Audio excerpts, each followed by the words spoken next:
ఈ programme Joyce Meyer ministries partners మరియు friends ద్వారా స్పాన్సర్ చేయబడింది.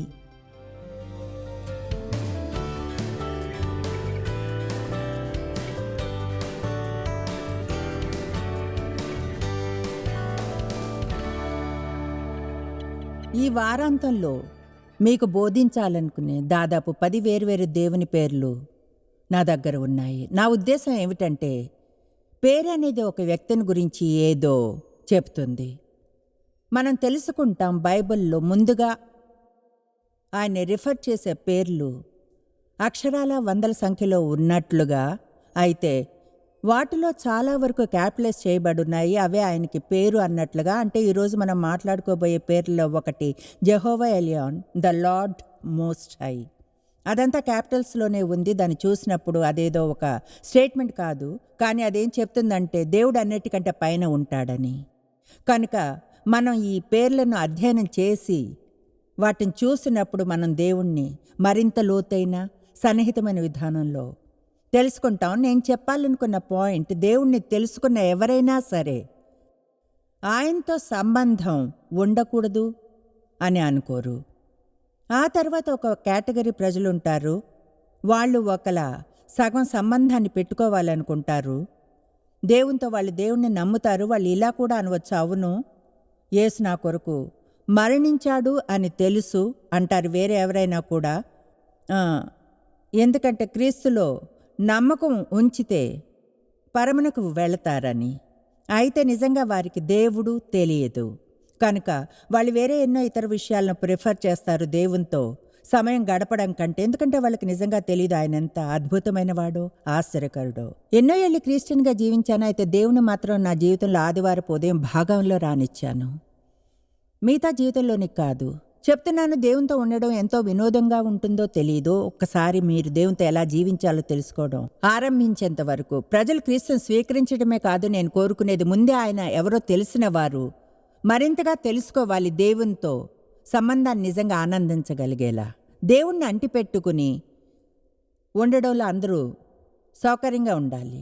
కనుక ఈ పేర్లు యాహ్వే, అదే తర్వాత జెహోవాగా అయింది, ఆ తర్వాత జెహోవా డాష్, ఇంకా ఎన్నో దేవుని వేరే పేర్లు. వాటిలోని ప్రతి ఒక్కటి కూడా ఆయన స్వభావాన్ని చెప్తాయి లేదా దేవుడు చేసేదేదో అవి వివరిస్తాయి. కనుక ఈరోజు మనం జెహోవా ఎలియాన్ గురించి మాట్లాడుకుందాం. దాని అర్థం ద మోస్ట్ హై గాడ్, పరమునకు భూమికి ప్రొఫెసర్, మన చేతుల్లోనికి మన శత్రువులందరినీ అప్పగించే దేవుడు. చెప్పండి ఆమేన్. ఆదికాండం 14:14 బైబిల్ ఆరంభంలోనే ముందుగా ఉంటుంది. అసలైతే అబ్రహామే దేవునికి పేరునిచ్చాడు. తన జీవితంలో ఒక ప్రత్యేకమైన చోట అతని ముఖ్యమైనది ఏదో జరిగినప్పుడు జీవితంలో 14వ వచనం, అబ్రాము తన తమ్ముడు చెరపట్టబడినని విని తన ఇంట పుట్టి అలవరచబడిన 318 మందిని వెంటబెట్టుకుని దాను మట్టుకు ఆ రాజులను తరిమెను. దాను అనేది తెలుసా, ఒక చోటు. ఇప్పుడు వెంటనే గమనిస్తే ఆసక్తికరంగా ఉంటుంది. ఒక సైన్యం వెనుక అబ్రాము 318 మందితో వెళ్ళాడు. నాకు బాగా తెలుసు అతను వెంటాడిన సైన్యం 318 మంది కంటే ఎక్కువే ఉండి ఉంటారని. కవచాలవి వేసుకుని ఆర్గనైజ్డ్గా ఉండి. నేను ఆ దేవుని పేర్లను తిరిగి మళ్ళీ అధ్యయనం చేసినప్పుడు తెలుసుకున్నది ఏమిటంటే, ప్రజలకు ఎవరైతే నిజంగా దేవుడెవరో తెలుసో వాళ్ళు పిరికివాళ్ళు కారు. మనకి నిజంగా దేవుడు ఎవరో తెలిస్తే అది మన జీవితాల్లోంచి భయాన్ని చీరేస్తుంది. మనం మన శత్రువులకు వ్యతిరేకంగా వెళ్ళి యాక్షన్ తీసుకోగలము. దాంతో మనం గందరగోళం చేయం. మనం అగ్రెసివ్గా ఉంటాం, ప్యాసివ్గా ఉండం. నేను ఉదయాన్నే గుర్తించాను, మన దేశం లాంటి చోట కూడా నాకు తెలియదు ఇక్కడ మీకు ఎలాంటి సమస్యలు ఉన్నాయో, బహుశా మాకు ఉన్నలాంటివే ఉండవచ్చును. ఆత్మిక స్వాతంత్ర్యం కొరకు దేవుని వాక్యం మీద నిర్మించబడినది. దేవుడు నంబర్ 1గా ఉన్నంత వరకు ప్రతిదీ అద్భుతంగా జరిగిపోతూ ఉండేది, ఆశ్చర్యపోయేంతగా. అప్పుడు మనకున్న వాటిలో ఒకటి జరుగుతున్నది, మన శత్రువులకు వ్యతిరేకంగా బలంగా ఉండేవాళ్ళం. ఒకలా మీరు ఆ చోటుని గందరగోళం చేయలేరు. ఇప్పుడు అదంతా మారిపోయింది. ఎందుకంటే మరింత ఎక్కువగా విషయాల నుంచి దేవుణ్ణి తీసేయడం వల్లనే, దేవునికి గౌరవం ఇవ్వకపోవడం. నిజంగా ఒక కదలిక ఉంది బహుశా ఇక్కడ కూడా, ఇదంతా దాదాపు ప్రపంచం అంతటా కొంతమంది దేవుణ్ణి వదిలించుకోవాలని ట్రై చేయడం. నిజంగా అదెంతో హాస్యాస్పదం. నేను ఇప్పటికీ విన్న వాటిలో దేవుడే దీన్ని ఆరంభించాడు, ఆయనదే సొంతం, ఇదంతా ఆయనది, ఆయన బయటకు త్రోసి పారవేయలేము.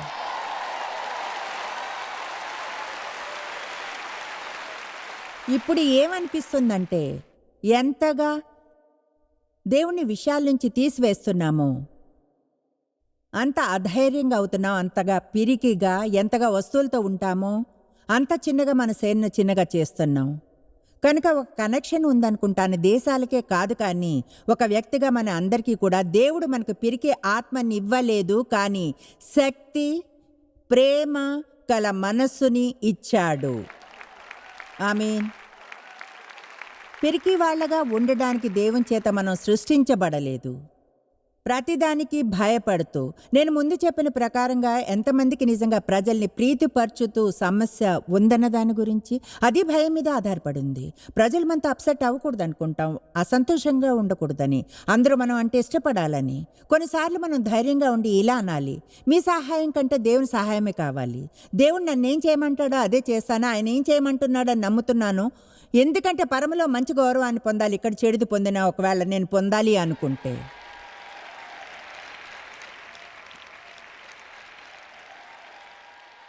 సరే, అతడు 318 మంది అలవరచబడిన మనుషులతో వారిని వెంటాడాడు. 15వ వచనం, రాత్రివేళ అతడును అతని దాసులను వారికి ఎదురుగా మొనలు తీర్చి వారిని కొట్టి దమస్కునకు ఎడమ తట్టున హోబా మట్టుకు తరిమి ఆస్తి యావత్తు తిరిగి తెచ్చి తన తమ్ముడైన లోతును, అతని ఆస్తిని, స్త్రీలను, ప్రజలను తిరిగి తీసుకొని వచ్చెను. అంటే చాలా సింపుల్. శత్రువులు దొంగిలించిందంతా అబ్రహాం తిరిగి తీసుకువచ్చాడు. చెప్పింది విన్నారా? మన దేవుడు ఎవరో మనకు తెలిసినప్పుడు శత్రువు దొంగిలించిన దాన్ని మనం తిరిగి తీసుకోగలం. సరేనా? 17వ వచనం, అతడు అబ్రాము రాజులను ఓడించి తిరిగి వచ్చినప్పుడు, అవును ఆ చోటు సారీ, అయితే నాకు ఈ పేర్లన్నీ సరిగ్గా అంటే బాగా చెప్పలేను తెలుసా. కొన్నిసార్లు కొంతమందిని పిలిపిస్తాను పేపర్ మీద వాటిని చదివేలా వ్రాయించడానికి. సంతోషంగా లేదా నేను ఒక్కదాన్ని ఈ విషయాలను సరిగ్గా చేయలేనంటే? అలాగే మీరు ఆ ఒక్కరే కాదు. అతడు కదర్లా యోమెరును అతనితో కూడా ఉన్న రాజులను ఓడించి తిరిగి వచ్చినప్పుడు సొదొమరాజు అతన్ని ఎదుర్కొనుటకు రాజులోయ అని షావేలోయ మట్టుకు బయలుదేరి వచ్చెను. మరియు షాలేము రాజు అనే మెల్కీసెదెకు రొట్టెను ద్రాక్షారసమును తీసుకొని వచ్చెను. అతడు సర్వోన్నతుడగు దేవునికి యాజకుడు. 19వ వచనం, అప్పుడు అతడు అబ్రామును ఆశీర్వదించి ఆకాశమునకు భూమికిని సృష్టికర్తయును సర్వోన్నతుడును అయిన దేవుని వలన అబ్రాము ఆశీర్వదింపబడునుగాక అని నీ శత్రువులు నీ చేతికి అప్పగించిన సర్వోన్నతుడగు దేవుడు స్తుతింపబడునుగాక అని చెప్పాను. అందువలన మనం చూస్తున్నాం దేవుని సర్వోన్నతుడగు దేవుడు అని పిలవడం, ఆకాశమునకు భూమికిని సృష్టికర్తయు అని. ఒకవేళ మనం ఆయన్ని అనుసరిస్తే శత్రువు మన నుంచి దొంగిలించిందంతా తిరిగి తీసుకునేలా చేయగలిగేవాడు. దేవునికి గట్టిగా స్తుతులు చెప్పండి.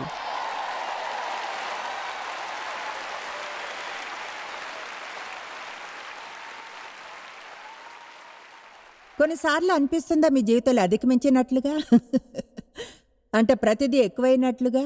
318 మందితో ఒక సైన్యాన్ని వెంబడించడం. ఆలోచించండి, మీరు ఇప్పుడు న్యాయాధిపతుల్లో ఏదో చూడబోతున్నారా? అంతగానే ఆశ్చర్యపరిచే విధంలో గిద్యోనుతో. న్యాయాధిపతులు 6:1 వచనం, ఇశ్రాయేలీయులు యెహోవా దృష్టికి దోషులైనందున యెహోవా 7 ఏండ్లు వారిని మిద్యానీయులకు అప్పగించెను. కనుక ఇశ్రాయేలు ప్రభువు వారికి చేయమని చెప్పింది చేయలేదు. చెప్పాలంటే ఎప్పుడైనా సరే దేవుడు చేయమని చెప్పింది మనం చేయకపోతే మనల్ని మనమే గాయపరుచుకుంటాం. మన జీవితాల్లో చెప్పాలంటే శత్రువుకు ద్వారాన్ని తెరుస్తాం. దేవునికి లోబడి ఉండండి. అపవాదిని ఎదుర్కొంటే అతడు పారిపోతాడు. ఊరికినే ఎదుర్కోలేరు. దేవునికి మీరు విధేయులై ఉండాలి. అలా చేస్తున్నప్పుడు చెప్పాలంటే మనం ఆటోమేటిక్గా శత్రువుని ఎదిరిస్తాం. మనలో ఎవరు పర్ఫెక్ట్ కారు. యేసు కొరకు దేవునికి స్తుతులు. మనం కానప్పుడు తప్పులు చేయడానికి, పనులు తప్పు చేయడానికి మధ్య తేడా ఉంది. మీకు జ్ఞానం లేనప్పుడు, జ్ఞానం ఉన్నప్పుడు అది పూర్తిగా వేరే స్థాయి. మీకు తెలుసు మీరేం చేస్తున్నారో, మీకు తెలుసు అది తప్పని, అయినా దాన్ని చేస్తూనే ఉంటారు.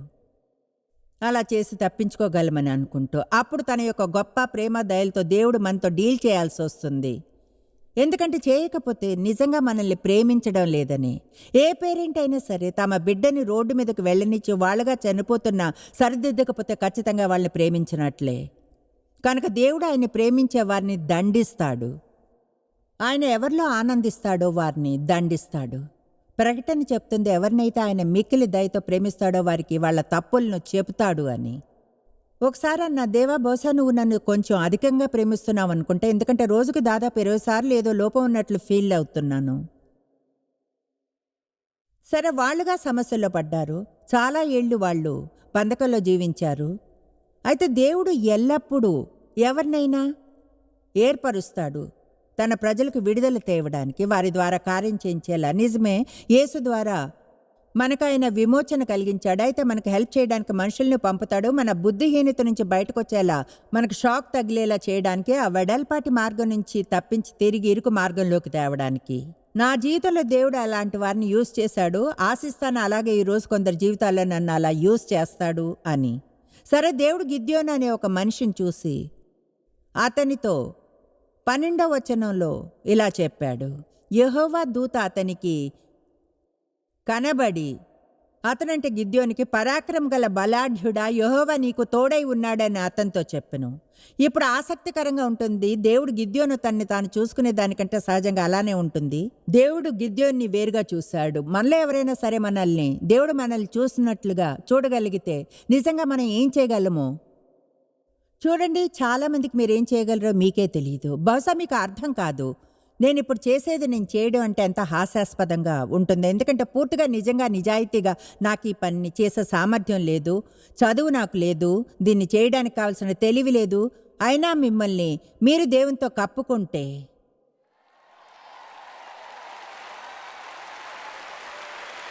లేదా ఇలా చెప్పవచ్చును, దేవుడే స్వయంగా తనతో మిమ్మల్ని కప్పితే అదేదో మనం చేసేది కాదో ఆయన చేస్తాడు.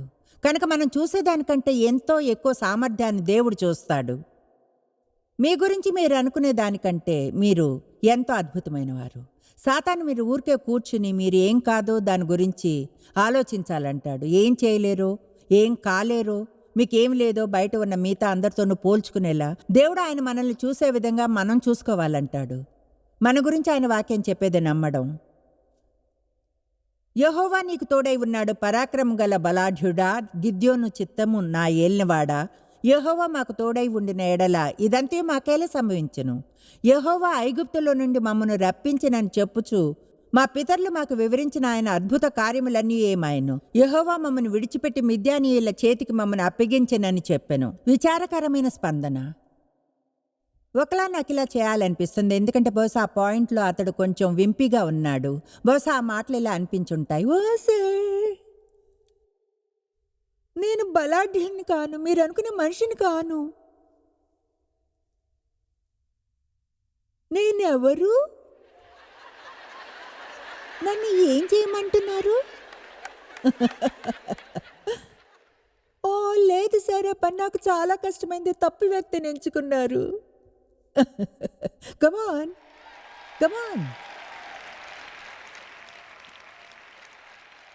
చూడు దేవా, నువ్వు నిజంగా మాతోగానే ఉంటే మాకు సమస్యలన్నీ ఎందుకు వస్తున్నాయి? నువ్వు అద్భుతాలను ఎందుకు చేయడం లేదు? కమాన్.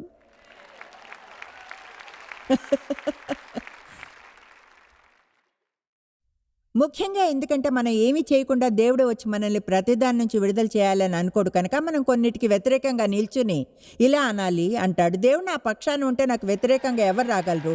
దేవుడు నాకు తోడై ఉంటే నాకెందుకు భయం?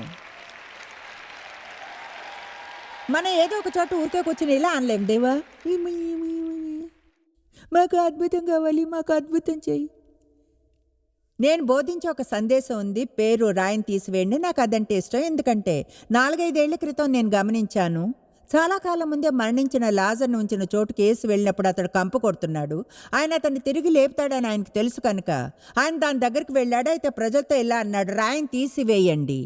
ఇప్పుడు ఆయన చనిపోయిన వాడిని లేపడానికి సిద్ధపడుతుంటే రాయిని తీసివేయడానికి ఆయనకి ప్రజలు ఎందుకు కావాలి? ఎందుకంటే దేవుడు మనం చేయగలది చేయాలంటాడు. అప్పుడు మనం చేయలేనిది ఆయన ఎల్లప్పుడూ చేస్తాడు.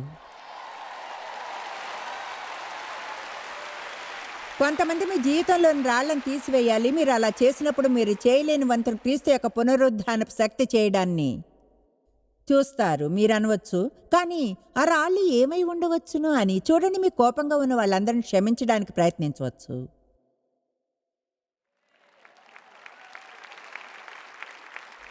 కానీ అది చాలా కష్టమే. చూడండి, నా శత్రువుల్ని దేవుడు తీసివేయాలి. లేదు, దేవుని సైన్యంలో మన అందరం సైనికులం. పరిశుద్ధాత్మ చేత అభిషేకించబడ్డాం. ఆయన శక్తితో నిండి ఉన్నాం.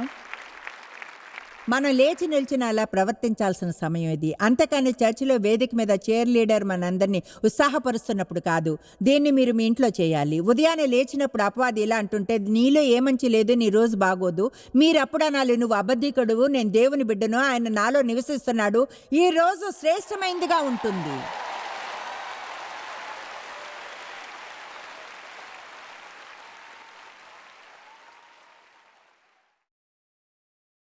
గిద్యోనుతో జరిగిన ఆ సంభాషణ తర్వాత దేవుడు వదిలివేయలేదు. అంతటి యెహోవా అతని తట్టు తిరిగి 14వ వచనంలో బలము తెచ్చుకుని వెళ్ళి, మిద్యానీయుల చేతిలో నుండి ఇశ్రాయేలును రక్షింపుము, నిన్ను పంపిన వాణ్ణి నేనే. గిద్యోను, దేని సహాయం చేత నేను ఇశ్రాయేలీలను రక్షింపగలను? నా కుటుంబము మనుష్య గోత్రంలో ఎన్నిక లేందే, నా పితరుల కుటుంబంలో నేను కనిష్ఠుడినై ఉన్నానని చెప్పను. విచారకరం. ఆయన అసలు వదలడం లేదు. అందుకు యెహోవా ఆయన్నేమి, నేను నీకు తోడై ఉందును కనుక ఒకే మనిషిని హతం చేసినట్లు మిద్యానీయులను నీవు హతం చేయుదువని సెలవిచ్చిన. అందుకతడు, నా యందు నీకు కటాక్షం కలిగినట్లా నాతో మాట్లాడుచున్నవాడు నీవే అని తెలుసుకున్నట్లు ఒక సూచన కనుపరచము. దేవుడు అలానే చేశాడు. మనం గిద్యోను మాటలను గురించి మాట్లాడతాం. అవును, కొన్నిసార్లు దేవుడు మనకు నిర్ధారించి చెప్తాడు. అయితే ఇలా చెప్తున్న వచనం నాకు ఇష్టం. చూడకుండా నమ్మేవారు ధన్యులు అని బైబిల్లో ఉంది. దేవుడు ఉన్నాడన్న సాక్ష్యం అవసరం లేకుండా ఆయన్ని నమ్మగలగాలి అంటాడు. చెప్పింది విన్నారా? దేవుడు ఆయన్ని మనం బాగా తెలుసుకోవాలి అంటాడు. ఏవో కొన్ని సూచనలు అవసరం లేకుండా బయటేవో జరుగుతున్నట్లుగా.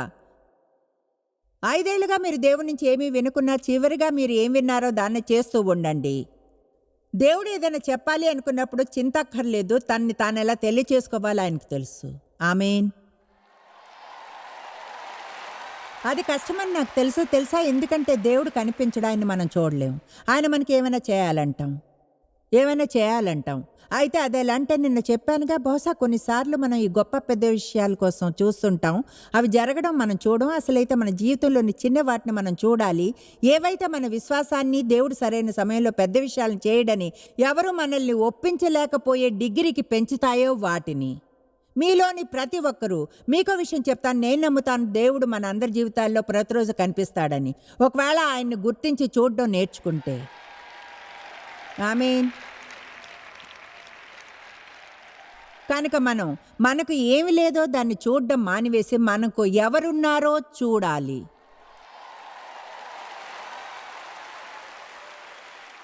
దాన్ని నేను మళ్ళీ చెప్తాను. మీకు లేని దాన్ని చూడడం మానివేసి మీకు ఎవరున్నారో ఆయన్ని చూడండి. న్యాయాధిపతులు 6:34. యెహోవా ఆత్మ గిద్యోనును ఆవేశించెను. అతడు బూర ఊదినప్పుడు అబీయెజెరు కుటుంబపు వారు అతని వద్దకు వచ్చిరి. అంటే దేవుడు గిద్యోనును అసాధ్యమైన ఏదో పనిని చేయడానికి అతన్ని పంపాడు. అయితే అది సాధ్యమైంది. సర్వోన్నతుడకు దేవుడు ఆకాశమునకు భూమికిని సృష్టికర్తయును సర్వోన్నతుడును అయిన దేవుని ఆత్మ అతన్ని ఆవేశించినప్పుడు చాలాసార్లు నేను ఇక్కడికి రావడానికి ముందు దేవుణ్ణి అడుగుతాను, నా చుట్టూ ఆయన్ని కప్పి ఆయన నేను చేయాలనేది చేయగలిగే సామర్థ్యాన్ని ఇవ్వమని.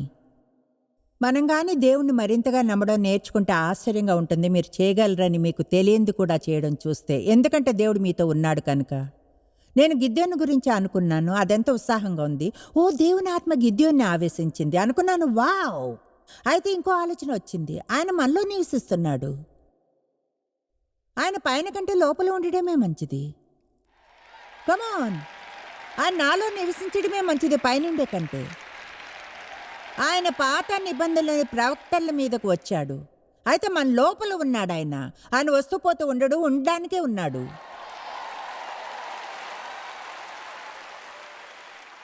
ఆయన జెహోవా ఎలియాన్. మొదటి సమూయేలు 14:6 ఇష్టం. అనేకుల చేతనైను కొద్దిమంది చేతనైను రక్షించుటకు యెహోవాకు అడ్డమా? ఈ పాయింట్ అర్థం అవడానికి చిన్న కథను చెప్తాను. గతంలో మా పరిచర్య ఆరంభపు దినాల్లో సెంట్ లూయిస్ చుట్టూ చిన్న మీటింగులు చేసేప్పుడు పూర్తిగా దేవుని మీద ఆధారపడ్డాను.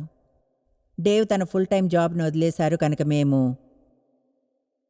చూడండి, దేవుడు కనిపించాల్సి ఉంది. అవును, పరిచర్యకు అయ్యే ఖర్చులు భరించడానికే కాదు, కానీ మా పూర్తి శాలరీ దానిలోంచే రావాల్సి ఉంది. అందుకని మేము ఈ మీటింగ్స్ని చేసాం. తెలుసా, ఒక పాయింట్కి వస్తాం. ప్రతి మీటింగ్లోనూ ఒక మొత్తంలో ఇంత వస్తుందనే, అలాగే ఖర్చులు ఏముంటాయో. మేము జాగ్రత్తగా లేకపోతే మనస్సంతా ఎంతమంది ఉన్నారన్న దాని మీద ఎక్కువగా వెళ్తుంది. అలాగే మీటింగు చూడగలిగే ఇలాంటి విషయాలన్నిటి మీద ఆధారపడడం ఆరంభిస్తాం, చూడలేని దేవుని మీద కంటే. ఆమేన్. సరే, ఒకరోజు ఉదయాన్నం మంచు తుఫాన్ వచ్చింది. నేను ఉదయం మీటింగ్ చేయడానికి వెళ్ళినప్పుడు బహుశా గురువారం అనుకుంటా. ఆ రోజు బహుశా 10-12 మందే వచ్చారు. అండ్ బోధించాలనుకోప్పుడంతా ఏం చేయబోతున్నాం అనే చింతతో పోరాడుతున్నా. ఇప్పుడు ఏం చేయాలి? ఈ వచనాన్ని నా మనసులో విన్నాను. చెప్పాలంటే నాకు తెలియదు కూడా అది అక్కడ ఉందని నాకు తెలుసని ఆ సమయంలో. అయితే దాన్ని విన్నానంతే. ఎంతమంది ఉన్నా కూడా నాకు అనవసరం. ఏదేమైనా రక్షించగలను. సరే, ఆ రోజు ఎలాగో ఏమో అక్కడ ఒక ధనవంతురాలు ఉంది. ఆమె భర్త స్పోర్ట్స్ ఇండస్ట్రీలో పేరు పొందినవారు. ఏ రోజు ఆమె అక్కడికి రాలేదు, కానీ ఆ రోజు మాత్రం వచ్చింది. ఎంతో ధారాళంగా ఆమె ఒక చెక్ ఇచ్చింది. ఎంతకంటే ఆ రోజు రాని వాళ్ళందరికీ సరిపోయే అంతగా. ఆనాటి కానుక ఒకవేళ ఆ రోజు 100 మంది వచ్చి ఉన్నా కూడా బహుశా ఈమె ఇచ్చిన దానికంటే తక్కువే. దేవునికి అది అడ్డమేం కాదు. ఒకవేళ అనేకుల చేత లేదా కొద్దిమంది చేత రక్షించడానికి మన దృష్టి అంతా ఆయన మీద ఉన్నంత వరకు. చూడండి, ఇక్కడ జాయిస్ మేర్ మినిస్ట్రీస్లో ప్రార్థనలు చాలా చాలా సీరియస్గా తీసుకుంటాం. ఎందుకంటే నేను నమ్ముతాను, మన జీవితంలోని ప్రతి ఓటమి ఒక ప్రార్థన ఓటమి అనే. వేరే గొప్ప స్త్రీ పురుషులు ఆ విషయాన్ని బోధించడం విన్నాను. వాళ్ళు చెప్పిన దాన్ని ఎంచుకున్నాను. దాన్ని నేను నమ్ముతాను. బహుశా మనం అడగలేదు కనుక పొందలేదు. మీకోసం ప్రార్థించడం మాకిష్టం. మాకోసం మీరు ప్రార్థిస్తారని ఆశిస్తున్నాను. ఈరోజు స్పెషల్ ప్రేయర్ రోజు కనుక ప్రజల్ని తమ ప్రార్థనా విన్నపాలు పంపమని ఆహ్వానించాం. తర్వాత ఇక్కడ కొంత సూపర్ డూపర్ స్పెషల్ ప్రేయర్ ఉంటుంది. ఈ రోజున మా పార్ట్నర్స్ కోసం ప్రార్థిస్తే మాకు బలంగానూ ఆనందంగానూ ఉంటుంది. అలాగే అవసరతలున్న వారి కోసం. అవునా? అక్షరాల మీరు చెప్పినట్లుగా మనకు జాయిస్ మేర్ మినిస్ట్రీస్ గురించిన ఈ విషయం నాకిష్టం. ప్రార్థనా విన్నపాల కొరకు రోజంతా ప్రార్థించడానికి మా వద్ద ప్రార్థనా టీంలున్నాయి. అయితే ఏడాదికి ఒకసారి ఈ ప్రార్థనని సెలబ్రేట్ చేస్తాం. బహుశా అది అవసరతల కొరకు ప్రార్థించడానికి అవకాశమే.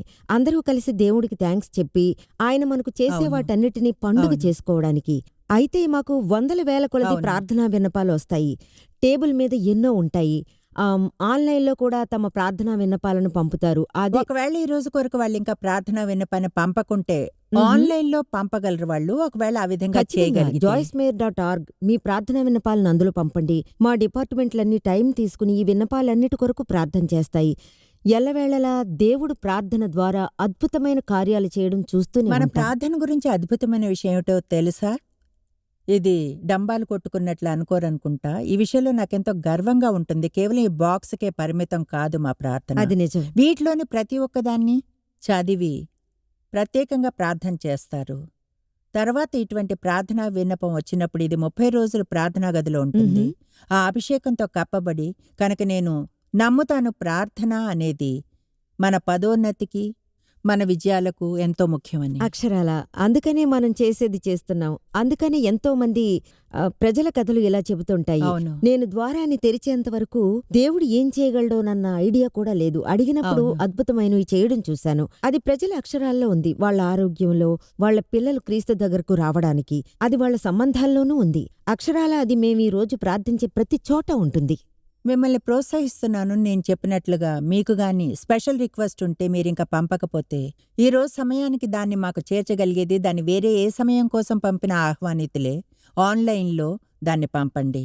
మీకోసం ప్రార్థించగలుగుతున్నందుకు ఉత్సాహంగా ఉంది. మేము వెంటనే వీటిలో కొన్ని అవసరతల కోసం ప్రార్థిస్తాం. తర్వాత మీతో ఈనాటి మా ఆఫర్ గురించి చెప్తాను. తండ్రి యేసు నామంలో నీ వద్దకు వస్తున్నాం. ప్రార్థనా శక్తి ద్వారా ప్రజలకు సహాయం చేయగలుగుతున్నందుకు నీకు థ్యాంక్స్.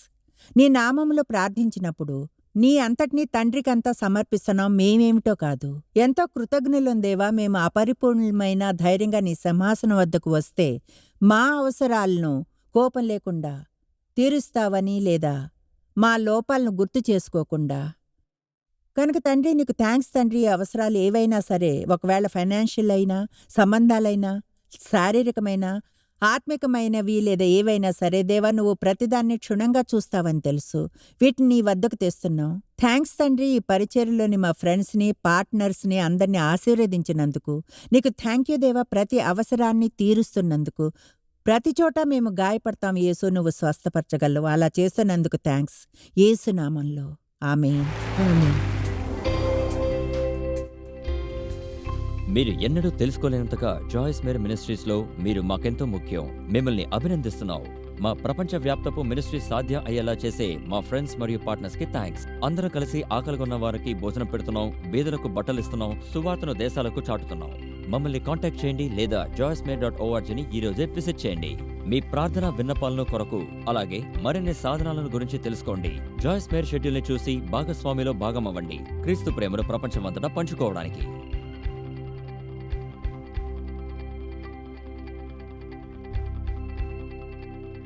ఈ programme Joyce Meyer ministries partners మరియు ఫ్రెండ్స్ ద్వారా స్పాన్సర్ చేయబడింది.